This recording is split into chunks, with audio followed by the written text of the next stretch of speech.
Hello, I'm Jessica Fisher. I am the working mom behind Crafty Gal Diapers and a member of the Babyville Boutique design team. Today I am going to be videotaping how to do cased elastic in a diaper. You can do this style of elastic in a pocket diaper, a fitted diaper, this case it's a hybrid fitted diaper which has a layer of polyester fleece so it is not water resistant, or it's water resistant, not waterproof.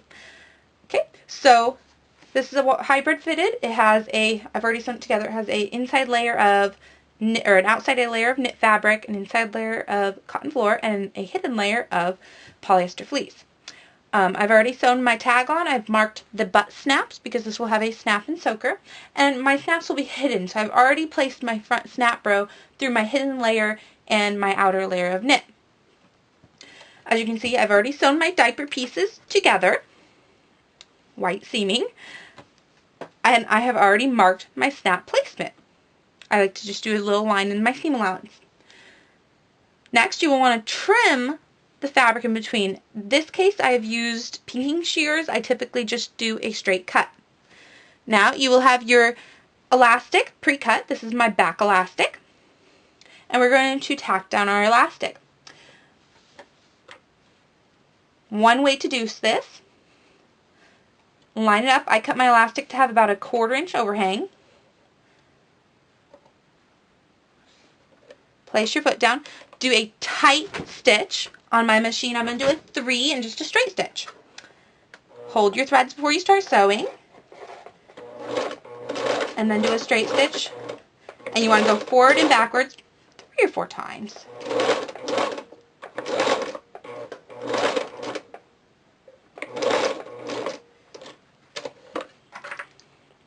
Now, my machine is a very manual machine, so I happen to have the luck of I can put it on a 3-step zigzag, a wide 3-step zigzag. I can position my elastic. We're going to do the other side of my elastic. Put my foot down on top with about a 1/4 of an inch hanging out. If you decide you want extra, like a 1/2 inch, make sure you use the proper allowance. And I can hold my fabric still and it will stay in place. Once again, do enough stitches, 3 or 4 times should be sufficient to tack your elastic down.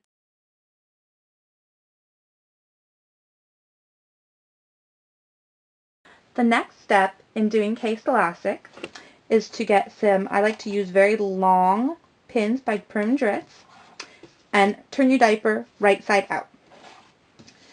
You are now going to feel the end of your elastic, and you should be able to feel where you tacked your elastic down, where your stitch is. Line the edges of your fabric up and pin through the elastic and the edge. Find the opposite end and repeat. Feel for those stitches and pin. For the middle of the elastic, hold one pin in one of your hands. I like to do it in my right hand. Hold the 2 elastic points and stretch the diaper out. And find the middle. Now, for this part, I'm not going to pin through the elastic. I'm going to pin underneath the elastic. So the elastic is actually free floating above the pin. Now go ahead and continue doing that and pin all the way around your diaper. Pin your turning hole closed and pin your 2 other legs.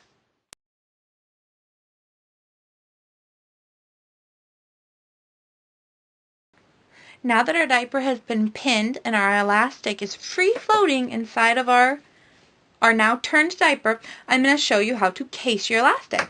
I have already started top stitching my elastic. You're going to want to start on a straightaway, top stitch until you reach your first pin. Stop at your pin with your needle down. Lift your foot, remove your pin. Important not to sew over sewing pins. Okay. Turn your fabric 90 degrees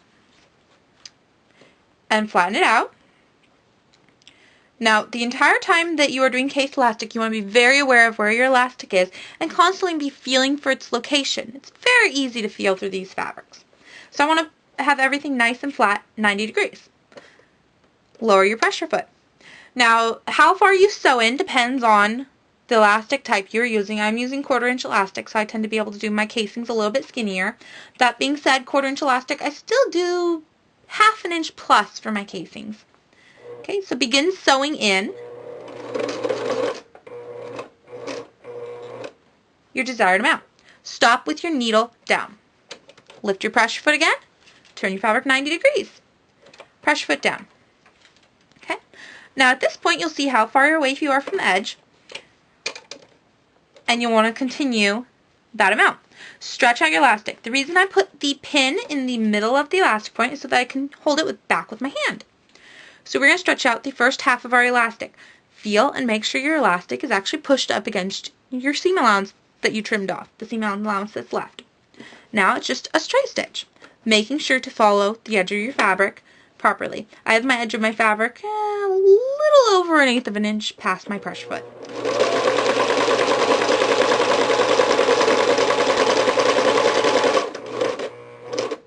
Once again, do not sew over your sewing pin. At this point, always stop with your needle down whenever you are working with the elastic. You can pull your pin out. Now, grabbing your second pin, while your pressure foot is down and your needle is down, you can stretch your elastic and you'll pull the extra slack of the elastic. At this point, being that you're not actually sewing through the elastic, it's not important where the elastic's actually laying. You just want to relieve some of the pressure. Okay, so now once again, make it straight. Make sure your two layers are even. Check your elastic, make sure your elastic's all pushed all the way in, and continue sewing.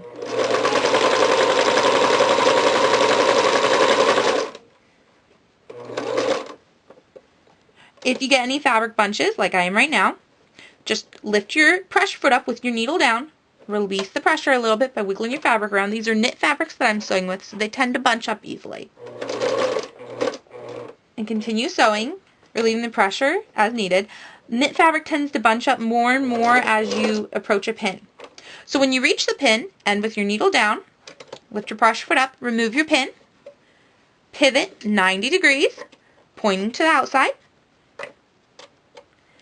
Now I top stitch just about 1/8 inch plus, a nice wide 1/8 inch away from the edge. So at this point I'm going to sew to the same distance that I'm going to top stitch. Needle down, pressure foot up, turn, needle down, continue sewing. The other leg elastic and back elastic are done the same way.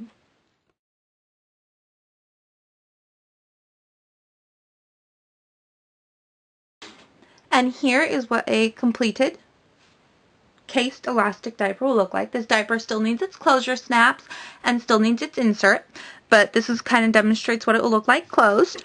And if we open it up and lay it out, you will see how nice and soft the leg elastic is. And how beautifully cased it is. Case elastic is not hard, and I hope that this video helps you feel a little more comfortable with trying to make a case diaper of your own. Thank you.